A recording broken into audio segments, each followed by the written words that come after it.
Le thème de la vidéo d'aujourd'hui va vraiment choquer certains, mais s'il te plaît, écoute-la jusqu'à la fin, surtout si tu es étudiant ou surtout si tu veux venir étudier ici au Canada. Écoute cette vidéo jusqu'à la fin, ça pourrait te sauver de beaucoup des ennuis. Parce que quelle est la différence entre un visa et un permis? On va en discuter au cours de cette vidéo. Mais en plus de ça, on va discuter des conséquences qui t'attendent si tu ne respectes pas, écoute bien, si tu ne respectes pas les clauses qui sont entendues à l'intérieur de ton visa ou de ton permis, dépendamment de ce que tu as reçu avant de venir au Canada. Hey, bon retour avec Terence, ton hôte, l'afro-investisseur, avec une autre vidéo qui va aider la communauté afro à être de plus en plus compétitive. Hey, on va directement plonger dans le vif du sujet de cette vidéo parce que c'est un sujet qui me tient personnellement à cœur. Respectez les clauses de votre contrat pour éviter la situation que je m'apprête à vous décrire un peu plus tard. À travers le processus de demande pour venir immigrer, vivre ou étudier ici au Canada, il y a tellement beaucoup de paperasse, tellement de choses à remplir que la plupart des personnes se perdent. Ils ne savent pas qu'est-ce qui est plus important que tel autre document. Et ce n'est pas de leur faute, le système a été de même fait. Mais toi, de ton côté, il y a des choses auxquelles tu dois vraiment prêter attention et comprendre dès le départ. Comme le point suivant, un permis d'études, ce n'est pas un visa pour venir au Canada. Ton permis d'études ne te garantit pas l'entrée aux frontières canadiennes. Non. Un permis d'études, c'est un permis qui t'a été délivré pour étudier dans un établissement d'enseignement désigné par le gouvernement canadien. Le visa, lui, il te permet d'entrer à l'intérieur du pays maintenant. Tu peux faire soit la demande d'un visa visiteur ou encore recevoir une attestation électronique de voyage. Faire la demande des autres. Tu dois faire la demande pour recevoir cette attestation-là. Si tu n'as pas l'attestation et tu n'as pas le visa, même si tu as ton permis, tu ne pourras pas venir au pays. Mais j'imagine que tu te demandes bien où je m'en vais avec ce sujet-là, bien évidemment. Écoute, il y a une histoire que je vais te raconter à travers la vidéo, fait que j'espère que tu vas rester jusqu'à la fin, vraiment, parce que je vais essayer d'éclairer quelques solutions qui vont peut-être t'aider à t'en sortir, n'est-ce pas? Dans la vidéo précédente, je vous ai mentionné bien que même si tu as ton permis d'études, il te faut toujours une autorisation qui stipule que tu as le droit de travailler hors campus, n'est-ce pas? Dans le cas ici, on va dire que tu as ton permis, tu as ton visa d'entrée, et en plus de ça, tu as l'autorisation de travailler hors campus, n'est-ce pas? Mais cette autorisation-là ne te permet que de travailler 20 heures maximum par semaine. Tu n'es pas supposé dépasser. Maintenant, l'histoire que je m'apprête à vous raconter, c'est celle d'un immigrant qui est venu étudier ici. La date exacte, je ne l'ai pas mémorisé, la date exacte de son histoire, mais c'est une fin assez tragique. Mais j'espère qu'elle va aider la communauté à vraiment se réveiller et faire attention à ce genre de piège-là. J'appelle ça un piège, ce n'est pas nécessairement un piège, c'était à lui de savoir qu'est-ce qui l'attendait si il ne respectait pas les clauses qui étaient dans son permis, dans son visa. Par respect pour cet étudiant-là qui traverse en ce moment une épreuve très très difficile, lui et sa famille, je vais taire son nom ici, on va utiliser un nom d'emprunt. On va l'appeler Mathieu pour notre histoire. Alors notre ami Mathieu, il immigre au Canada aux alentours, pas aux alentours, il a immigré au Canada en 2019. Il avait été reçu à Toronto. Toronto, ça se trouve en Ontario. Et Toronto, c'est la plus grande ville au Canada. La deuxième, ça va être Montréal. C'était juste une petite parenthèse, ça, n'est-ce pas? Il a été reçu dans une grande école de la place. Parce qu'après tout Toronto, il y a vraiment de grosses écoles reconnues mondialement qui se trouvent à Toronto. Il a été reçu en ingénierie robotique mécanique, quelque chose du style. Désolé si je ne connais pas bien le programme, mais c'était en ingénierie mécanique, n'est-ce pas? Il a été reçu là et dans son permis d'études, il était là pour à peu près quoi, 3 ans, si je me rappelle bien son histoire. Ouais, 3 ans à peu près. Et à travers ce permis d'études là, il était bien stipulé qu'il avait le droit de travailler hors campus un maximum de 20 heures. Comme la plupart du monde, au départ, il a bien pu jongler entre ses études et son travail à hauteur de 20 heures par semaine. Il a respecté ça, il n'y a pas de problème. Quand il avait fini ses cours, là, tu as le droit de travailler un peu plus, n'est-ce pas? Pendant l'été, il travaillait plus, il n'y avait pas de problème. Mais quand il repartait à l'école, il devrait normalement reprendre son 20 heures maximum. C'est là où ça s'est gâté. Fait qu'une bonne journée par inadvertance, il a commencé à travailler plus de 20 heures. Mais en même temps, il repartait à l'école. Il avait déjà repris les cours. Je vais bien encore clarifier. Quand c'est l'été, tu as le droit de travailler plus que 40 heures, plus que 20 heures. Ça veut dire que tu peux faire un 30, 40 heures, 45 heures, dépendamment de ce que tu veux faire. Tu as le droit. Mais aussitôt que tu repars à l'école, ton permis ne t'autorise que 20 heures maximum, n'est-ce pas? Notre ami, étant donné que le coût de vie est assez élevé, tu dois payer ton appartement, tu dois payer tes sorties, tu dois payer ta bouffe, ton téléphone, tu dois payer parfois même tes propres études, tu dois payer ton mode de vie, tout ça. C'est des factures qui commencent à accumuler vite. Eh bien, il a eu la brillante idée que la plupart d'entre nous auraient eu à ce moment-là dans la même position que lui, n'est-ce pas? Pourquoi ne pas faire plus que 20 heures? Après tout, il n'y a personne ici pour me surveiller, il n'y a personne pour savoir si je dépasse le 20 heures, n'est-ce pas? Écoute, moi je ne suis pas là pour le juger. Si j'étais à sa position, j'aurais sûrement fait pareil. Avant tout, tu dois comprendre quel poste il occupait à ce moment-là, en dehors de ses cours, n'est-ce pas? Il faisait camionneur, conducteur camionneur, il conduisait des gros semi-remorques là. À Toronto, c'est un gros business là-bas, dominé par la communauté indienne. Très gros business. C'est les semi-remorques qui traversent les États-Unis, le Canada, toute la province, genre pour délivrer des paquets ici et par là, quoi, n'est-ce pas? Fait qu'il il faisait ça. Fait qu'il prenait tout le temps des chiffres. Il prenait tout le temps des chiffres et chaque fois que son boss lui demandait est-ce que tu peux aller au-dessus de ton 20 heures, il prenait parce que bien souvent, avant de te faire embaucher, ton chef, ton manager, il est supposé avoir accès à ton visa et comprendre les clauses qui sont incluses dans ton visa, dans ton permis d'études, n'est-ce pas? Fait qu'il était au courant, mais malgré ça, eux, ils s'en foutent. Eux, ils sont là pour leur business. Il a proposé au gars, écoute, j'ai, j'ai 10 heures ici, j'ai 10 heures si tu veux le prendre. Lui, notre ami Mathieu, sans y réfléchir, il a dit oui. Parce que encore, le mode de vie ici au Canada est très très très cher, tu vois. Il a dit oui parce qu'il fallait subvenir à ses besoins. La plupart d'entre nous, on n'a pas les parents qui sont capables de nous envoyer des Western Union aussitôt qu'il y a quelque chose qui ne va pas, n'est-ce pas? Non, il devait travailler, ton gars. Fait que Mathieu, une journée, il a pris le semi-remorque, il allait faire des livraisons et en rentrant maintenant, c'est là que c'est triste, quoi. C'est en rentrant, il s'en allait garer le camion, quoi. Il se fait arrêter par la police. Et en passant, quand tu rentres à la frontière, tu es fiché dans le système. Fait que tout ce que tu fais, peu importe où tu te passes à travers le pays, ils savent exactement qui t'es, qu'est-ce que tu as fait. Quand ils sont rentrés dans le système, ils ont... oh waouh, c'est triste. Quand ils sont rentrés dans le système, ils ont vu que notre ami Mathieu, il était ici en tant qu'étudiant. Et que dans son permis d'études, il ne pouvait que faire 20 heures maximum. Mais quand ils sont rentrés dans son historique de travail, je ne sais pas comment exactement ils ont fait, apparemment ils ont les moyens de le faire, ils ont découvert que notre ami avait dépassé les 20 heures, qu'il travaillait plus de 20 heures, parfois même il dépassait 45 heures de travail par semaine. Waouh! Ça, c'était un gros non, non, non, non, non. Ça, c'est gâté à ce moment-là. Ils n'ont même pas cherché à comprendre ses explications, les justificatifs. Non, non, écoute, ils l'ont fait sortir du camion. Ils l'ont menotté, comme si c'était un brigand, là. Ils l'ont menotté, ils l'ont mis à l'arrière de la voiture, ils l'ont amené, là. Écoute-moi bien, si tu te retrouves en face d'Immigration Canada, tu es dans de sales draps.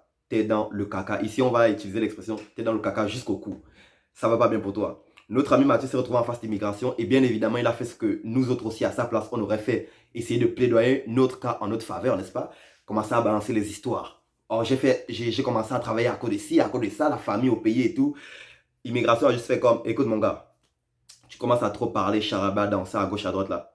On va t'envoyer chez le juge et c'est le juge qui va décider qu'est-ce qu'il veut faire avec toi. Nous, on ne peut rien faire. Tu n'as pas respecté ton contrat, on ne peut plus rien faire pour toi. Le juge, il va discuter de ça. Fait que lui, il est parti parler à ses amis. Il est parti voir un avocat. Les amis ont fait signer une pétition, quoi, à hauteur 5 000 à 10 000 personnes à peu près qui ont signé la pétition parce que c'était le monde de la communauté. Ils voulaient utiliser, comment dire, la pression, tu vois, pour faire changer la balance en sa faveur. Il allait voir l'avocat. Ça, c'est d'autres sous en plus. On s'entend bien déjà que c'était un étudiant, en fait, qu'il n'avait pas nécessairement les sous, là. Non, non. Il allait payer un avocat en plus pour essayer de travailler à sa cause. Fait que le jour du jugement est arrivé et le juge, on est dans un pays civilisé. Le juge l'a mis en avant. Je t'écoute. Il a balancé son histoire. Il a amené l'histoire de ses parents, comment la famille au pays ne va pas bien nécessairement, hein, comment ils n'ont pas les finances pour subvenir à leurs besoins, comment ici le mode de vie est très élevé, surtout pour les étudiants. Il a tout sorti ça et tout. Le juge lui a posé une question. Quand tu as fait la demande, n'avais-tu pas lu les clauses du contrat exactement avant de faire ta demande? Le gars a dit ouais. Il a fait ok, mais pourquoi alors, sachant tout ça, tu es quand même venu au Canada pour venir travailler ou pour venir apprendre? Il a dit, ben, pour venir apprendre, ok, pour venir apprendre. Fait que tu es venu apprendre, tu sais lire, non? Ouais. C'est écrit quoi ici sur ton permis, ton visa d'études? 20 heures maximum, n'est-ce pas? Ouais. Fait que je regarde si ton historique de travail, tu as dépassé plus de 20 heures par semaine. Non, ça ne va pas marcher, mon gars. Ça va pas marcher. Tu dois prendre tes affaires et tu repars dans ton pays. Et tu dois comprendre, notre ami Mathieu était à 1 semaine, 2 semaines à peu près d'obtenir son diplôme. Ingénierie mécanique, là. On parle d'un métier spécifique, là. C'est pas un métier où n'importe qui peut rentrer là-dedans, là. Ingénierie mécanique. À 2 semaines d'obtenir le diplôme, le juge a dit, écoute, tu prends tes clics et tes claques, you out. Bye. Il a commencé à pleurer. Ouais, mais la famille au pays, qu'est-ce que je vais dire? La honte. Et ils ont dépensé tellement d'argent et tout. Le juge a dit, écoute, si c'était tant important pour toi, tu aurais dû respecter les clauses du contrat. On marche ici dans une société qui fonctionne avec des lois et des règles. Si tu suis ces lois et ces règles-là, tu peux vaquer à tes occupations, pas de problème. Aussitôt que tu ne suis pas ça, tu es contre la loi. Et dans ta position actuelle, il était contre la loi. Et dans tout ça, notre ami Mathieu, il pensait que parce qu'il était à l'université, parce qu'il étudiait un programme bien spécifique, bien corsé, il n'allait pas se faire expulser. Non, non, non, non. Il s'est fait expulser aussi vite qu'il est rentré là. Bye, fini. Et après ça, les chances qu'il puisse revenir, waouh, waouh. Bonne chance pour lui. Ce qui est triste là-dedans, c'est qu'il y avait une autre voie que Mathieu aurait pu emprunter, qui l'aurait sauvé. Je ne suis pas en train de dire que dans le cas, devant le juge, devant l'immigration, il aurait pu changer quoi que ce soit. Non, une fois qu'il était rendu devant eux, il n'y a plus rien à faire là. Ton cas est directement scellé là, n'est-ce pas? Mais bien avant ça, s'il aurait travaillé à son propre compte, il aurait évité toute cette situation-là. Il aurait pu être à l'école à temps plein, faire son 20 heures de travail maximum par semaine dans un café de la place, dans une épicerie de la place ou un centre d'achat de la place. Il y a tellement plein d'endroits ici où tu peux travailler, ne serait-ce que 20 heures par semaine. Il y a tellement plein. Fait que il aurait pu faire ça et en soirée être à son propre compte. Et à ce moment-là, les heures qu'il fait, il n'est pas obligé de les déclarer au gouvernement. Tu es à ton propre compte. Fait que quand le gouvernement Canada va regarder dans ton dossier, quand ils vont regarder ton historique, ils vont juste voir que tu as travaillé 20 heures semaine, tu as respecté toutes tes clauses, n'est-ce pas? Mais la vérité, c'est qu'en soirée, plus tard, après, tu travaillais à ton propre compte. Et un bon endroit ici où travailler à son propre compte, c'est les compagnies telles que Uber, DoorDash, Skip the Dishes et tout. Ce sont des compagnies qui sont spécialisées dans la livraison. Je vivais à l'autre côté du pays, dans l'Ouest canadien.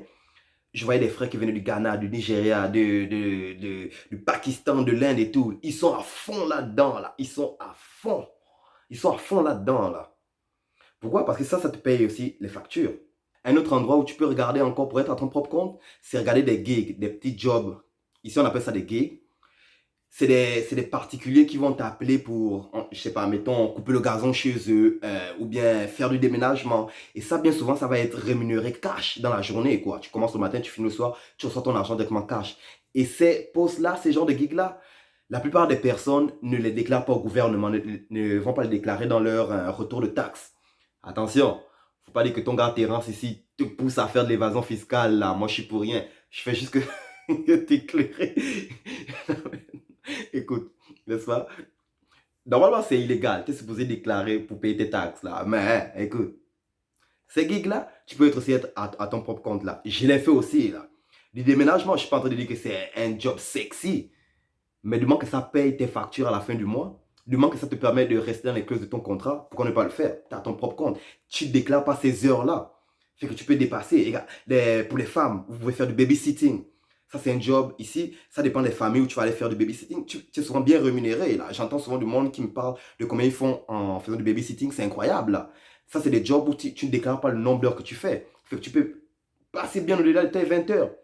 Fait que non seulement moi, je te conseille d'aller à temps plein à tes études, mais en plus, ça va faire ton 20 heures de semaine maximum de travail, n'est-ce pas? Mais en plus, là, tu te trouves un petit gig à côté, là. Si tu peux faire du babysitting, si tu peux faire du déménagement, si tu peux faire de la livraison, si tu as ton permis de conduire et tu es légalement autorisé à conduire, n'est-ce pas? Pas un faux permis, là, s'il vous plaît. Pourquoi pas? Quand tu ajoutes ça, oui, à la fin du mois, tu vas pouvoir quand même subvenir à tes besoins. Je ne dis pas tous tes besoins, là, mais ça va pouvoir alléger ton fardeau, là. Alors, pour tous les frères et sœurs de la communauté afro, s'il vous plaît, si vous venez ici pour étudier, ça devrait être votre seul but premier avant tout. Avant toute autre chose, ça devait juste être étudier. Si maintenant vous avez le droit de travailler avec ça, respectez les clauses de votre contrat. Des cas comme celui de Mathieu, ça arrive chaque année par dizaines ici à travers le pays. Ça arrive chaque année là. Je ferai des vidéos expressément où on va parler de certains cas qui arrivent. Vous allez voir, souvent les cas sont incroyables là, mais ça arrive chaque année. Si tu reçois un contrat, tu es supposé le respecter. Pourquoi? Parce que quand tu vas finir tes études, tu as même la possibilité de rester ici, d'obtenir ta résidence permanente. Fait que pourquoi tu vas te tirer dans le pied? Pourquoi?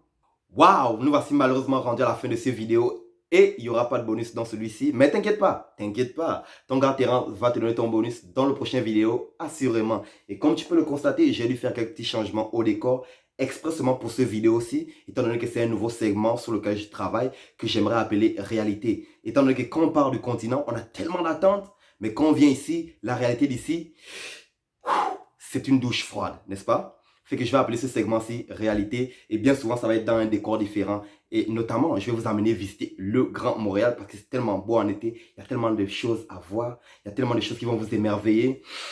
Ouh, je suis excité à cette idée-là. Mais hey, juste avant que tu t'en ailles, si le contenu de la vidéo te parle et que tu as des questions auxquelles je n'ai pas répondu à travers cette vidéo, s'il te plaît, laisse-les dans les commentaires. Ça va me faire plaisir d'y répondre et d'éclairer tes questions. Mais très important, aide aussi la communauté afro à grandir. Appuie sur le pouce bleu, partage le contenu de la vidéo, ça fera grandir une autre personne. Ça va faire grandir notre communauté. Et très important, personnellement pour moi, abonne-toi à la chaîne. Active la cloche de notification pour être avisé aussitôt que je vais te mettre le prochain vidéo de l'Afro-Investisseur qui va parler sur la beauté du Canada, mais aussi sur comment investir. Hey, j'en dis pas plus. À la prochaine, toujours avec plus.